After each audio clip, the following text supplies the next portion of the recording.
Morning, everybody. Welcome to the February 6th, 2025 meeting of the Lower Downtown Design Review Commission. It is 8:33. We're getting started just a couple minutes late. Apologize for that. We will call this meeting to order. So before we get started, let's start with commissioner introductions. Craig, we'll start with you. Craig Lawrence, owner operator. Fred Glick, property owner. Andy Duckett, preservation architect and co-chair. I am Heather Vasquez Johnson, practicing architect and chair. Amy Sanborn, preservation architect. And Nick Allen, developer. I'm Jen Capetto. I'm landmark staff filling in for Brittany Bryant, who usually is sitting at the table. And Jim is joining us remotely. Yeah, sorry. If you want to unmute and Jim Graver, resident. great. Thanks, Jim. Okay, getting started today. First item up on the screen for anybody who is joining us virtually today as an applicant, we have tips, audio tips for your participation virtually. So we encourage you to download Zoom on your device, desktop, laptop, tablet, mobile. Click on the audio settings button to bring up an additional menu, which allows you to add a background noise suppression and to test your speaker and microphone to adjust their maximum output. If you are a presenter or public commenter when it's your turn to speak, to mute and unmute, please click the microphone icon at the bottom of the screen. If you expand that menu, it will reveal additional options so that you can select your devices if you're wearing iPods or anything like that. And then you're allowed to, again, you can test those and adjust their output. And if you continue to have audio challenges, we recommend switching to phone audio. We will go ahead and get started. That slide isn't right. No, that's not right. Next. Well, the first thing on our list today, we have two meeting records for approval from the November 7th, 2024 meeting and December 5th, 2024 meeting. Do any commissioners have any edits or changes to those records for staff? Okay, I'm not seeing any, so we can accept those records as written. So we'll move into our agenda for today. The first item on the agenda are consent agenda items. These are kind of routine items that staff is recommending approval without discussion. I will announce each of those, ask if anybody would like, any of the commissioners would like to remove those from consent agenda for regular design review. If there are any commission members with a conflict of interest, they will let us know and leave the room. And if there's no objections, we will take a motion and a vote. And then after that, if you're one of the projects on the consent agenda and you're approved, you're free to go and have your morning back. We have two items on consent agenda this morning. The first one is item 2024-COA-1048 at 1415 Wynkoop Street, the Edbrook Lofts. And then the second item is item 2024-COA-1042 at 1660 Wynkoop Street. Do any commissioners wish to remove any items from the consent agenda and put them on design review? Okay, I am seeing none. And if that's the case, would someone care to make a motion? I move to approve the consent agenda. Great, thank you, Fred. Do we have a second? I will second. Great, thank you, Andy. All those in favor? Aye. Oh, wait, Jim, if you're saying anything, you need to unmute.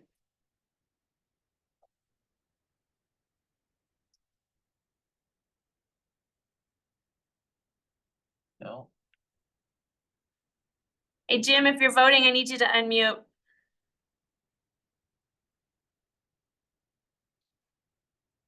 You want to do? Awesome. Aye. Great, thank you, Jim. All right, any opposed? And any abstentions? Okay, great. The consent agenda passes unanimously. If you were here for either of those two projects, congratulations. If there's any questions, you can reach out to your staff. Next items on the list, we will move into design review. Again, the process is on the screen. I will announce each of the design review items in order on the agenda by their address. If there are any commission members with a conflict of interest, they will announce that to the rest of the commission and leave the room. At which point we'll turn it over to staff. We will introduce the application and present staff's recommendation. And then after the staff presentation, commissioners can ask questions of staff. We will open it up to an applicant presentation. I think both of the items on today's design review would be a 10-minute applicant presentation. After which time commissioners can ask questions of the applicant. We will then open it up to public comment. So if you are here in person and you would like to make public comment on any design review item, we'll ask you at that time to come up to the table. If you are joining us virtually, we ask that you click the hand raise button. Or if you're having difficulty with that, you can email landmark@denvergov.org with your name and phone number, and we'll get that in. After public comment, we will follow up with any staff clarifications, open up commission deliberation, and then make a motion and vote. So our first design review project today is 2025-COA-001 at 1550 Market Street. Turn it over to Andrew. Do you want me to turn the audio on this one? No. Or just, okay, And just let me know when to move slides. thank you. Hi, everybody. I'm Andrew Abbey, Landmark Preservation staff. So the first project for design review we'll be looking at today is for the proposed comprehensive. Andrew, speak up, please. Oh, You're sorry. really quiet. The proposed comprehensive sign plan is for the non-contributing multi-tenant structure at 1550 Market Street. There are some photos of the three important elevations that are fronting the 16th Street Mall and Market Street as shown above. And next slide. So here's a site plan showing the ground floor. Much of the signage, save for the one upper story wall sign, will be located at the building base. A variety of sign types are proposed for the building. The CSP outlines a hierarchy of signage to attract customers. The building will have one upper story wall sign with 6 possible locations, located mainly on the Market Street and 16th Street Mall elevations, with one spot proposed facing the alley elevation.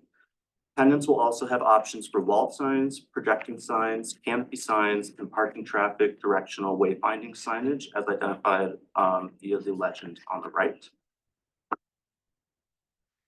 Next slide.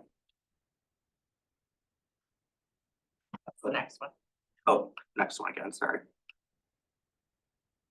All right, elevation. So almost all signage is designed for human scaled and at the pedestrian level, except the one upper story wall sign. Signage will be used to highlight pedestrian entrances to ground floor businesses and will be easily viewable at the sidewalk level by pedestrians. Next slide. So these are just showing a couple of the different prominent building elevations where the sign types are proposed, and you can zoom in on those closer if you need a better view of those in the packet itself. If you go to the next slide, showing the next elevation. This is showing that one upper story wall sign location for the alley elevation. And next slide. So the proposed CSP is an effort to coordinate signage on a multi-tenant building. The building will have a major or signature tenant as well as tenants at the street level. Sign types are coordinated by type and size.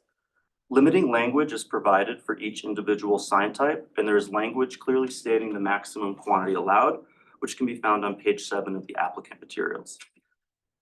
Sign allowances. All uses are allowed 3 signs per tenant maximum. All proposed signage locations will be at the pedestrian level except for the one upper story wall sign. Proposed signage will be located where it is architecturally appropriate. Proposed signage will not visually obscure any architectural details. Next slide.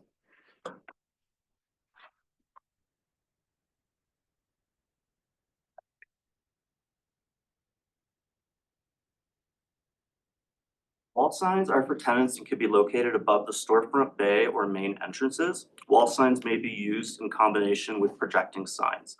All signs will be constructed of high quality materials. Tenant wall signs may project from the wall surface no more than 3.5 inches. Next slide.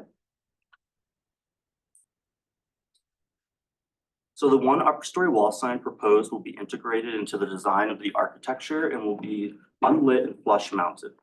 The one upper story wall sign proposed would only be for a signature tenant that occupies the majority of the building, the primary floor of the building, and would be reviewed by the LDDRC before permitting. Next slide.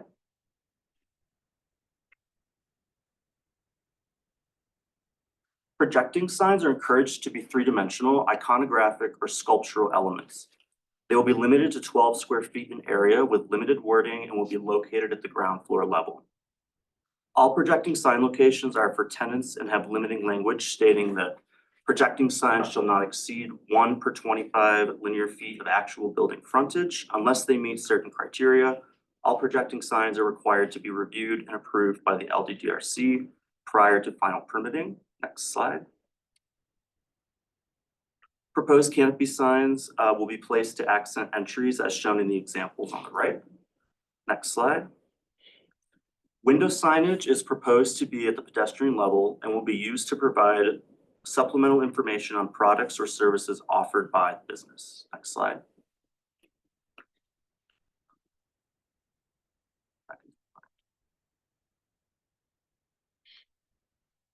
Similarly, parking and wayfindage signages will be located as indicated on the site plan, mainly at areas denoting the entrance to public parking. Next slide. So sign materials. All proposed wall projecting directional wayfinding signage will be of high quality materials such as metal composites, cast stone, or other high quality durable man-made materials. Next slide. Oop, I went too far.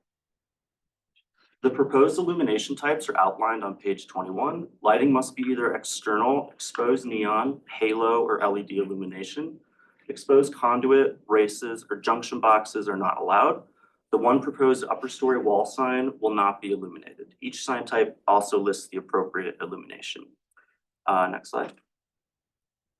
And these are just showing some of the prohibited sign fabrication methods as per our design guidelines. And this is our staff feel that the proposed CSP meets all of our design guidelines as laid out, and staff is recommending approval on this. Great. Thank you, Andrew. We have any commissioners have questions for staff this morning? Okay, not seeing any. Thank you, Andrew. Okay, is the applicant here? I forgot to do the timer. Sorry. That's kind of timer. Okay, just one moment, please. It's been a minute since I've done it. That. And mine looks different than Brittany's, so sorry. I'm gonna stop sharing, well, a new share, I have to.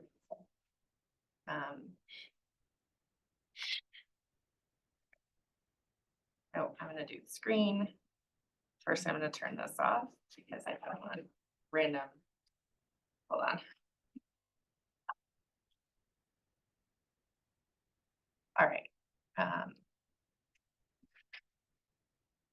Sorry. Taking me a minute. Hopefully no one, I gotta stop sharing. Cancel. There's no option.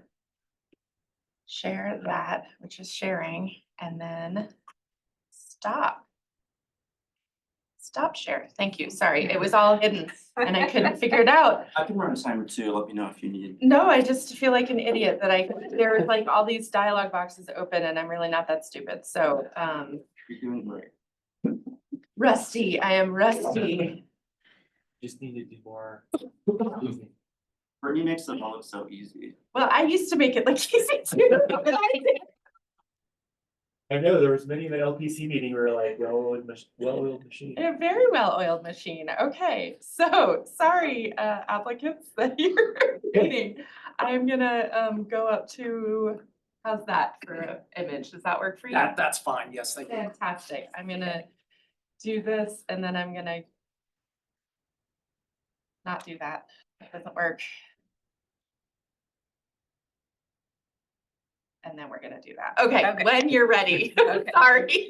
No problem. Thank you very much. I'm Chuck DeMino from Art House Design, 2373 Central Park Boulevard, Denver, Colorado. We're the applicant for the landlords and owners of the building.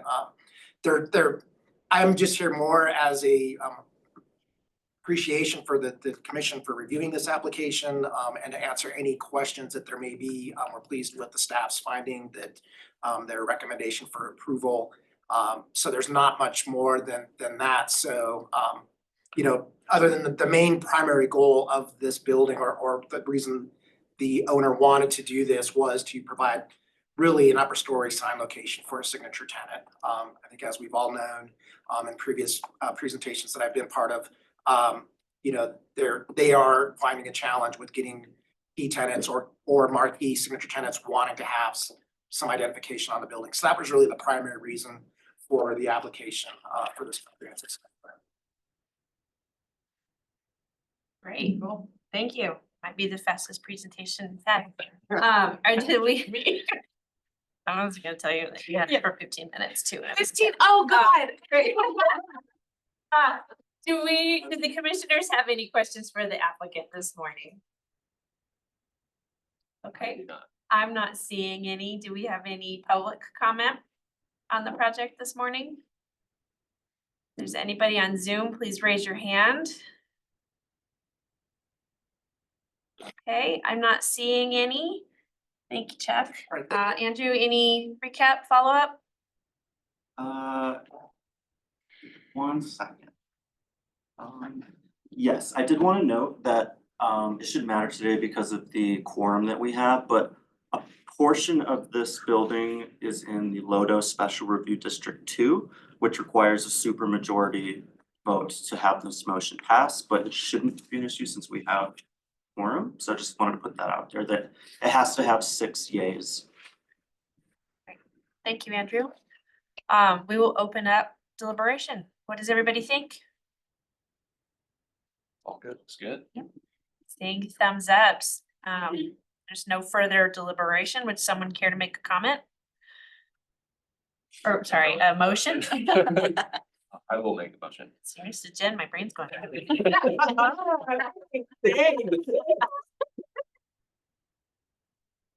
I move to approve application number 2025-COA-001 for the comprehensive sign plan at 1550 Market Street as per design policy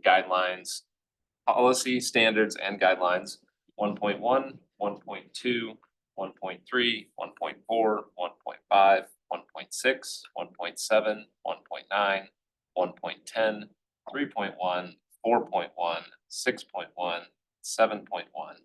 Presented testimony, submitted documentation, and information provided in the staff report. Thank you, Nick. Do we have a second? I'll second. Okay, thank you, Andy. All those in favor? Aye. I saw Jim's mouth move. Yeah. With I. Okay, yeah, any opposed? Any abstentions?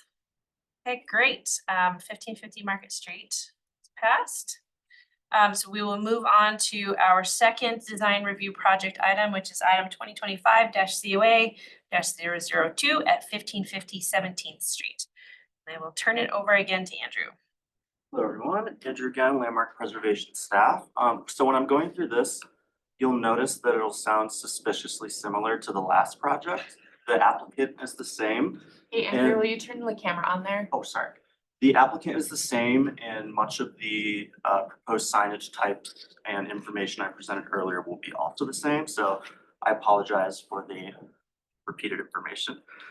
So similarly, the proposed comprehensive sign plan is for the non-contributing multi-tenant structure, 1550 17th Street. So this is a site plan showing the variety of signage types proposed. Much of the signage, save for the one upper story wall sign, will be located at the building base. Variety of sign types are proposed for the building. The CSP outlines a hierarchy of signage to attract customers. The building will have one upper story wall sign with 5 possible locations located on the 17th Street and Wasey Street elevations. Tenants will also have options for wall signs, projecting signs, canopy signs, and parking traffic directional wayfinding signage. The big difference with this one is that staff are recommending that 2 of the 5 possible locations for the upper story wall sign be removed from the proposal, as staff feel that their placement does not align with the design guidelines or the architecture of the building. Next. That's those two. Yep. So I've highlighted them here and we'll see them throughout on the building elevations and in the packet. Almost all signage is designed to be human scaled and at the pedestrian level, except the one upper story wall sign. Signage will be used to highlight pedestrian entrances to ground floor businesses and will be easily viewable at the sidewalk level by pedestrians. Next. That's another elevation showing the location that staff feels should be removed. Next. So the proposed CSP is an effort to coordinate signage on a multi-tenant building. The building will have a major or signature tenant as well as tenants at the street level. Sign types are coordinated by type and size. Limiting language is provided for each individual sign type, and there is a language clearly stating the maximum quantity allowed, which can be found on page 7, sign allowances. All uses are allowed 3 signs per tenant maximum. Next slide. Okay, so similarly, we're getting into the types of signs that are allowed.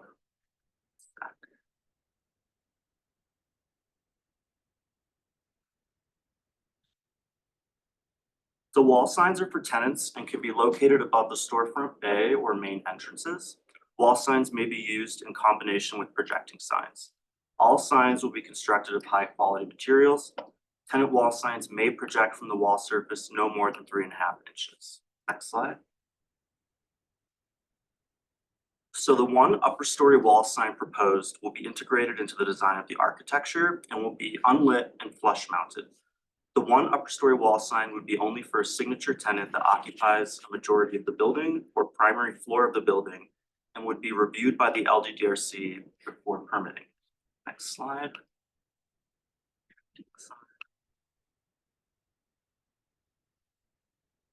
Projecting signs are encouraged to be 3-dimensional, iconographic, or sculptural elements. They will be limited to 12 square feet in area with limited wording and will be located at the ground level. All projecting sign locations are for tenants and have limiting language stating that projecting signs shall not exceed 1 per 25 linear feet of actual building frontage unless they meet certain criteria. All projecting signs are required to be reviewed and approved by the LDDRC prior to final permitting. Next slide.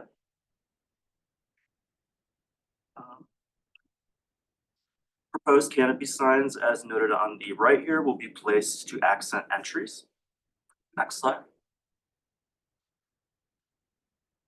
Window signage is proposed to be at pedestrian level and will be used to provide supplemental information on products or services offered by the business.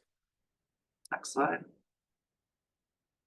And similarly to the last one, parking signs, traffic control, wayfinding will mostly be located at entrances to parking or for informational purposes to direct users to tenants. Next slide.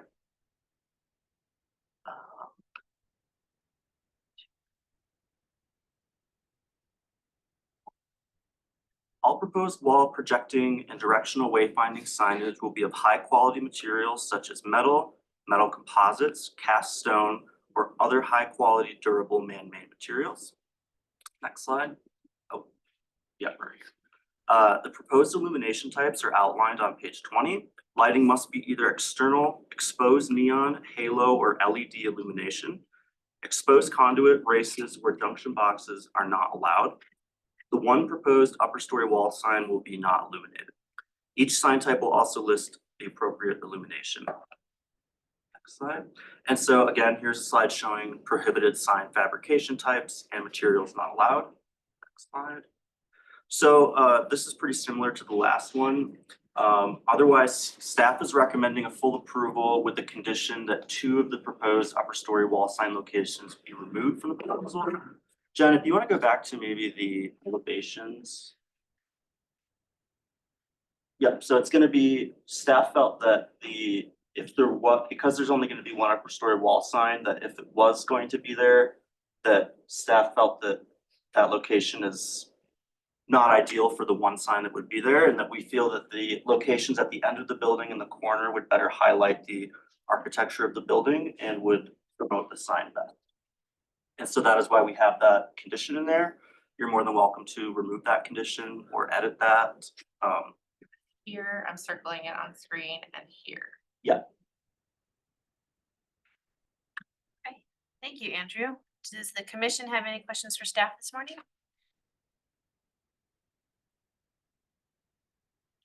Okay, thinking about it, Fred. Yes, I mean, my question, I think, just relates to the thinking behind that location? Is it the relationship to the kind of brick articulation at those? Are you saying why staff? Yeah, felt- why staff felt those two locations Well, were we felt that inappropriate? because the building occupies this signature corner space that if you're going to put, because they're limited to one upper story wall sign, so staff felt that the corner of the building has that flat band right there, and it's the best architecturally appropriate spot to put a large wall sign. You'd have to make the dimension of the sign smaller to fit in between those wings of the brick detailing like you mentioned, and staff felt that it would be better visually, aesthetically attractive to have it there on the corner rather than have one just on one side of the building, because if they did have one, the other side of the building would be blank.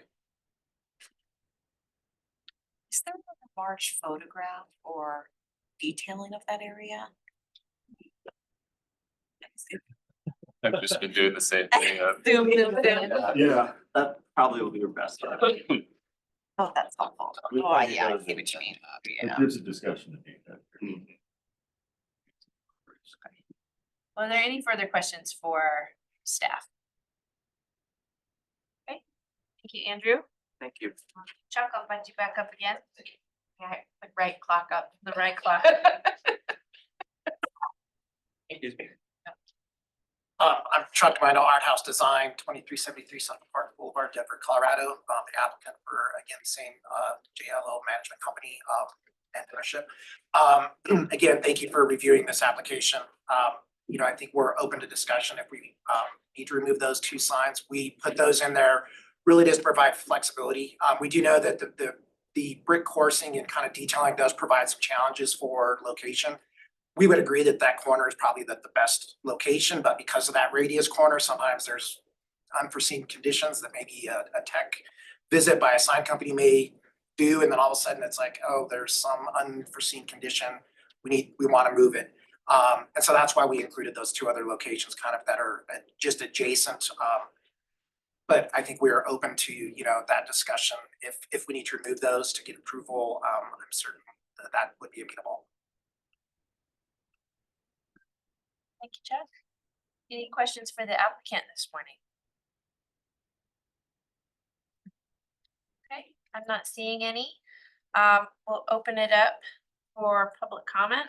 Thank you, Chuck. Great, thank you. So if anybody's here virtually would like to speak on this project, please raise your hand.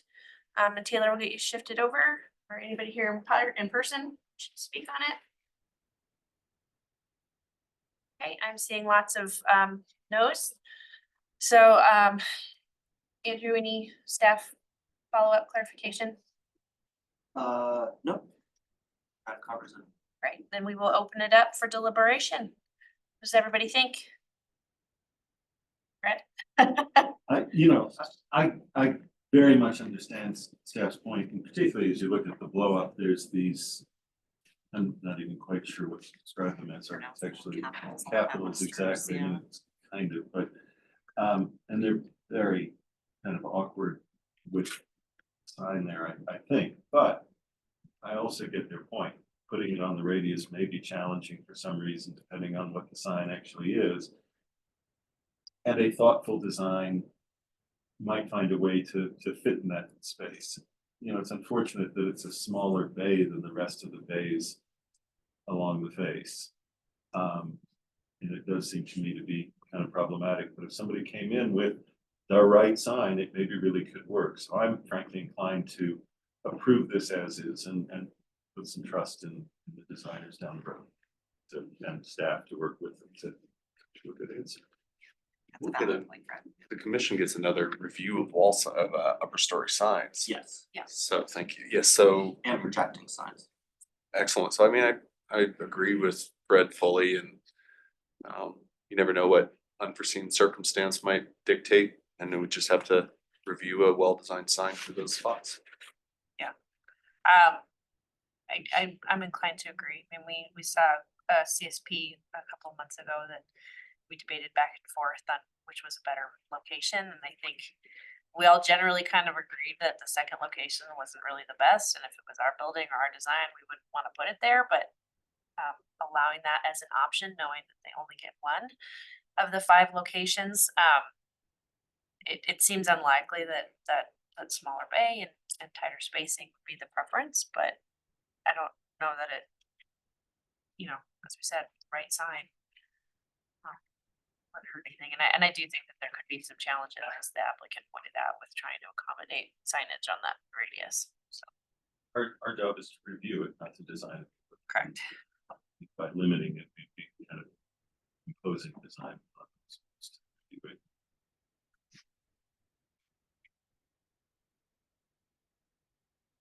Seems that we're all generally in agreement. Jim, do you have anything to add? Okay, would somebody care to make a motion? Make a motion. Very bottom. I move to approve application number 2025 COA 002 for the comprehensive site plan at 1550 17th Street as per design policy standards and guidelines 1.1, 1.2, 1.3, 1.4, 1.5, 1.6, 1.7, 1.9, 1.10, 3.1, 4.1, 6.1, 7.1. Presented testimony, submitted documentation, and information provided in the staff report. Great, thank you, Craig. Do we have a second? I'll second. Thank you, Nick. I'll ask for an amendment because you said a comprehensive site plan. Oh, Sign plan. sign plan. I apologize. I accept that. No, Yeah. I can't make a recommendation, someone else has to. I will make a friendly recommendation. The motion be corrected to be a comprehensive sign plan, not a site plan. That works. Great. Thank you. Nick, you also accept that? I accept that. Okay, great. All those in favor? I Aye. Jim? Okay, any opposed? Any abstentions? Great, the item passes. Thank you, Chuck. Thank you very much. Wonderful. So we'll close design review. That was our last item. I don't think we have any business items, but there is a discussion item. if Yeah, there's but I time forgot to put on today. the agenda, it'll take 10 minutes just so you're. Let me turn my camera on, so those people, is there anyone here virtually? Yeah, okay, I'll still do it just for recording purposes. Okay, so, there we go. Okay, so I like to do this year review every year at the beginning of the year. It's usually the first meeting in February, just because it takes a while for us to get our stats together and everything. But this is, feel free to interrupt if you have questions or anything. So last year we ended the year with 60 historic districts and 365 individual landmarks. We added 3 individual landmarks, which are up on the screen here. Plus University Park Historic District, which is a non-contiguous historic district.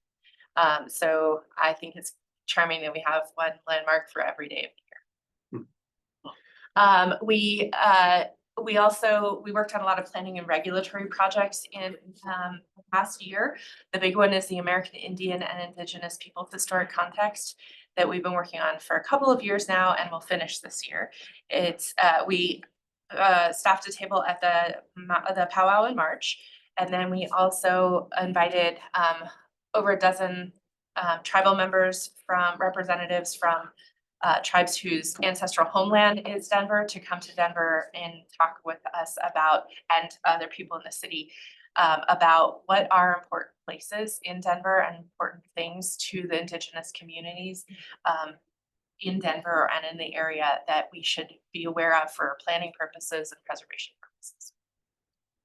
We also conducted a lot of oral histories with our consultant team. We have an advisory committee and have been hosting meetings and then doing roundtable discussions with tribal elders and tribal community members. So that's been a big effort and is still underway. The design guideline update for the general design guidelines, we're in phase 2 of that project, and that entails windows and accessory dwelling units right now. That was started mainly last year, and we will bring it to the LPC this year. We worked on phase 5 of Discover Denver. So Discover Denver is a partnership between Historic Denver and Landmark Preservation, and they're on completed phase 5. They're working on phase 6 right now. And if you have questions about where those phases are, I can pull up a map at some point, but I didn't put it in the slide. And then Spear Cherry Creek study. So there's been interest in figuring out what are the layers of regulatory processes around Spear and Cherry Creek in between Auraria and Lodo? Is there any opportunity there to improve that corridor? So we were part of that study to look at the history of the Spear Historic District, which is all along Spear Boulevard and the creek. What is the history of, what are the overlapping regulatory processes and what are some of the important places in that area? So that study concluded last year, but is still, I understand, being used as part of the downtown area plan. And then we worked on some designation customer guides. So those are for individual landmarks and historic districts so that customers can take a look at those and get a good sense of what we're looking for a designation application. And it's one of the most comprehensive guides in the country. So great job to the landmark team for pulling that together. In terms of design review applications, we had 1,925 last year. This was the most we have had ever. So prior to 2019 on this slide, we grew by about between 10 and 25% every year. Then we had a slowdown in 22 and 23, and last year we had a huge uptick. Even though we are down 2 staff members on the design review team. So we've been scrambling. It's been a really rough year for us. The breakdown of the projects is that most of them were administrative projects. That is things that take about a week or 2 for us to get to. The quick reviews were substantially higher last year, and that is largely because of the hail damage that happened on a lot of roofs for the May hailstorm that swept through the east side of Denver. So pretty much everyone in Country Club, East 7th Avenue, Alamo, Placido Driving Park, pretty much everyone on the east side of town got a new roof. And those are, quick reviews are 1 to 2 business day turnaround. And so there were times we were getting 10 a day and we were just dropping everything to get those out the door. So it's a lot of work. 150 commission level reviews, and you'll see that number is slightly tweaked when you look at the number of reviews that LPC and LDDRC reviewed, and that is because this is just design review things, not tax credits or other types of reviews. In terms of demolition and certificates of demolition eligibility, we review demolition citywide, whether it's in a historic district or not. We had 350 last year that were not in, there were 4 of them were in historic districts, and they were, I believe, mostly non-contributing buildings in historic districts. The numbers were down a lot last year, and unfortunately, you can't really see this. I forgot that this kind of faded out. That so this number does not include applications that were withdrawn or the 4 ones in historic districts last year. The part in green are the ones that we approved within 10 business days. So we review those to see if they have potential to be landmarks. 340 of them did not. 6 of them did have potential to be landmarks. And what you can't see on here, but I can see on my screen, is that it's 1.7% of the applications. So it's under 2%. Last year was 2.3, the year before it was 1.8, then 2.2, 3.6. So it's a very low number of properties that come in for demolition that are actually have potential to be landmarks. The purpose of this is so that we can identify it and there can be some dialogue about with the community, if the community so desires, to see if there's any potential for something not to be demolished and not to be designated, but to have something in between.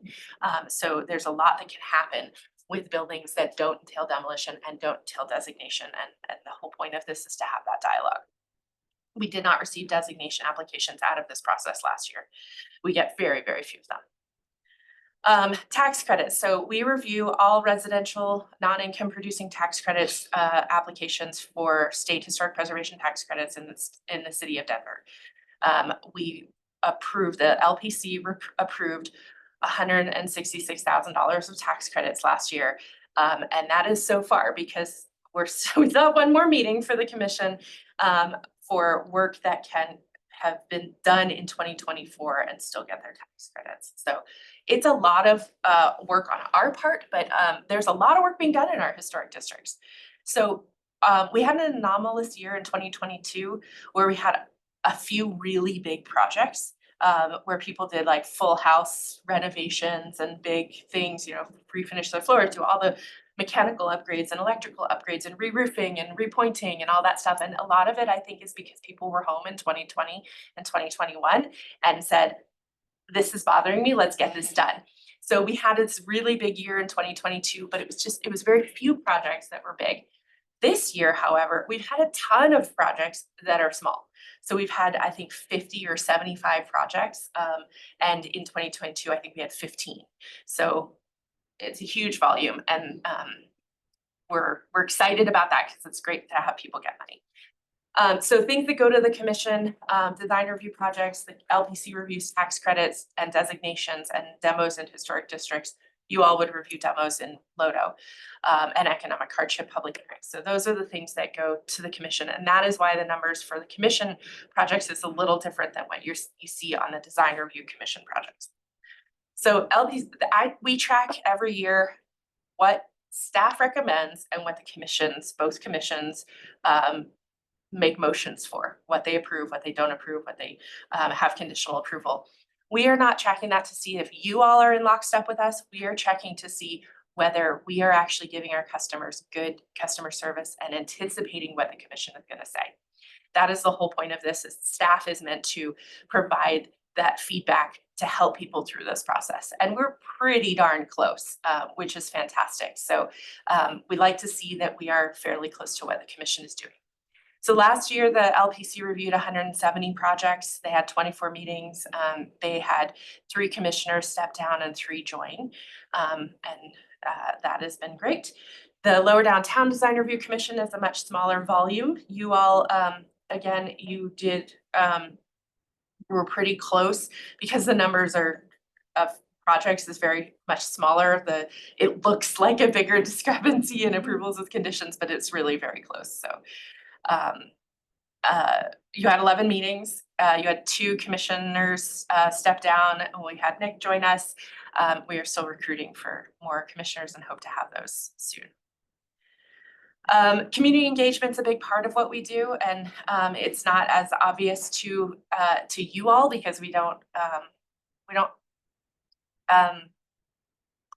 tell you all about that kind of stuff very often. So we hosted a table at the March powwow up at the Coliseum in March, which was great. We participated in Eduporium, which is a community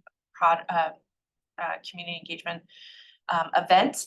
We also hosted the tribal convening, as I mentioned. We hosted presented at the Colorado Preservation Conference and at the National Alliance of Preservation Commissions Conference last year. We also did webinars with NAPC. And Abby Chrisman, who's on our staff, is the president of the board of NAPC. So that's very exciting for us. Docomomo, the Documentation and Conservation of the Modern Movement, has a Colorado chapter, and so we participated and gave a presentation there. We also have spoken at University of Colorado Denver courses and historic Denver events like the Love Old Buildings Expo. The administrative projects we worked on behind the scenes, so quick review applications. It used to be fairly limited as to what could qualify for a quick review, and we've expanded what that is, and we updated our application and our checklist. We established a more comprehensive intake process, thanks to Amy, who's been working really hard on that. We established a tax credit pre-application process because we were getting people who had completed all of their work and had a fully baked tax credit application and none of it qualified. And they would get mad at us that it was our fault that we didn't catch it in time. So we started doing pre-apps so that people need to talk with us about what they're doing before they start the work so that we can make sure that we can guide them through and get them their money that they're looking for.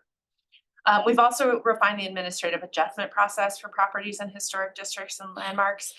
And this is out of a regulatory reform project that for the zoning code. Some of the things we started last year and we will continue into this year or finish this year. We have these cute little welcome to your congratulations on your recent purchase of a historic property. That's these little postcards down here that we're sending out to property owners when they buy a property in a historic district or individual landmark. So we send those out once a month. We've done it for a couple of months now, and it's really meant to be monthly and will continue to be so. We are working on simultaneous reviews for the residential team, with the residential team. So right now, when someone submits a design review application, it comes to Landmark first. We review it. Once we approve it, they can go to the residential team for permitting. We're hoping to have it go in all at the same time. So that's great. We've also been working a lot with our Acela permitting system on the back end so that customers can submit their application to us directly through the permitting system like everyone else in CPD does. And that should launch this spring. Hiring, we hired Amy as a design review supervisor last January. She started. She's been an awesome addition to the team. Andrew was our staff planner and was promoted in December, so we're happy to have him. Yes, also great addition to the team. We have had a vacancy for a permit review tech, which is our administrative person, the person who does all our intake since January of last year. So Amy and I are your intake staff, as well as our supervisor and manager.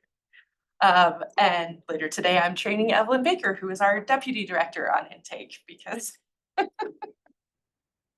is great use of all of our time. We have had a staff planner vacancy for a month, but we also had the associate planner vacancy for 6 months before we were able to promote Andrew into that, so. And then finally, what's on tap for this year? So we're gonna finish the American Indian and Indigenous Peoples Historic Context. We are hoping to have the LPC adopt phase 2 of the design guidelines. We're aiming for windows in the summer and ADUs in the autumn or Q2, Q3 kind of thing. And we also are doing a comprehensive update to the design and layout to make it more accessible and also prettier and modernized. So that'll happen this year too. One thing that's not on here that affects you all, we are talking about doing a 10 things I hate about you. I think Amy told you about that. Yeah. So of the design guidelines for the lower downtown historic district, we're talking about doing the 10 things I hate about you and trying to fix those 10 things that just aren't quite working. So kind of strategic strikes, and you all will be very involved with that. We are wanting to make process improvements for enforcement cases and neglected and derelict buildings because there are so many of them in the city, but also a lot in our historic district. So we want to really make some improvements there. And then finalization of the simultaneous review process with the residential team. We also are hoping to then bring that into commercial zoning as well. So that's it. That's what I've got for you. Just wanted to share all the stuff we do behind the scenes. Thank you. Busy time. Thanks, Jack. You know, from a customer perspective, you know, I've been finding in the last year that Landmarks is the one that's consistently either on target or ahead of target, and efficient, and also not just with the review, but where there have been issues, and we've had some issues, particularly with intake and intake staff saying, "Oh, before your thing goes for review, you have to submit a certificate of a COA. Appropriateness, yeah. You have to submit a COA before we'll accept your TI permit." And so there's been these hiccups that have come in that then Landmark staff has to manually go back and say, "No, this is okay, we can look at this." But you guys have handled that very efficiently. So that is consistently Landmark staff is like the one I don't worry about. Second that. Appreciate that. And you train the rest of the staff.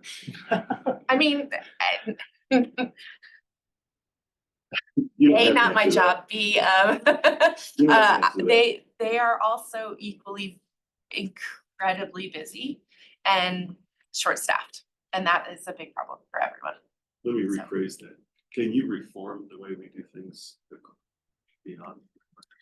Way above my pay grade. I feel like Fred's got a 10 things I hate list. Yes. And none of them involve Landmark. I was gonna say, it's beyond our group, it's. Yeah. So I'm currently sitting also on the mayor's technical advisory board for permit process improvement that Molly Urbina is leading, and Robert Peak, who you probably know, is co-chair with me. So if you have, we're really hyper focused on STP process right now, but if you have other issues, any other issue, don't be afraid to email me, cause I'll bring them up to the tab board as we continue to work through any and all things. I said so much on that word that they kind of dropped me off of it. We can get you back, Push the Fred. gavel at once. We can get you back. That's been the challenge, right? Is how do you, there's a lot of things that we can work on fixing, so what do you prioritize first?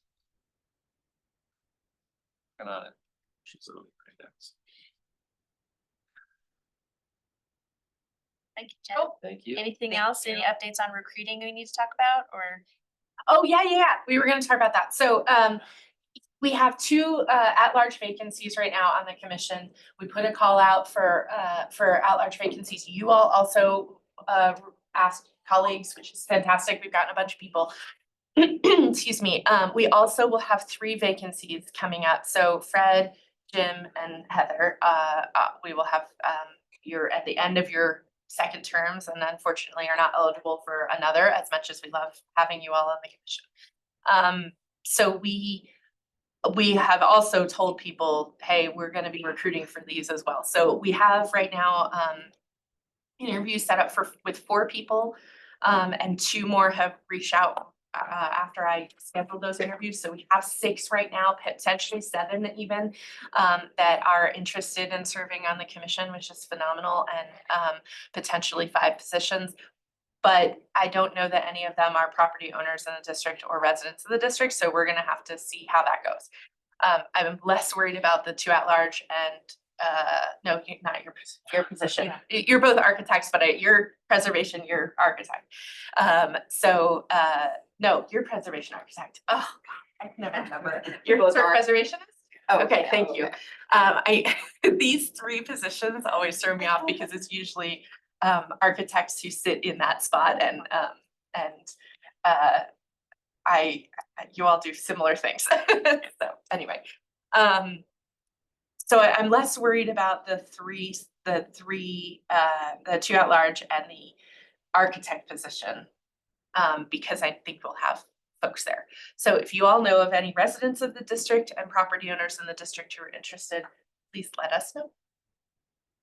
I think Tobias has applied again, if you haven't gotten that, Yes, but he's not allowed to until, vacate, yeah, but he so, will be a property owner. exactly. So Oh, great, yeah. Okay, he cool. could fill 3 roles of business owner, property owner.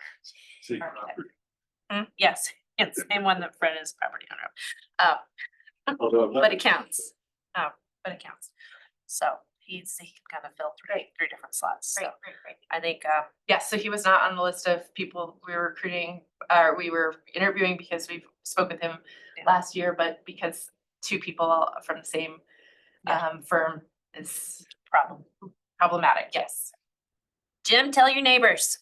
Yep. Spread the word. That's it. Awesome. Thank you. Thanks very much. All right, with that, I will call the meeting adjourned at 9:26 a.m. Thanks, everybody.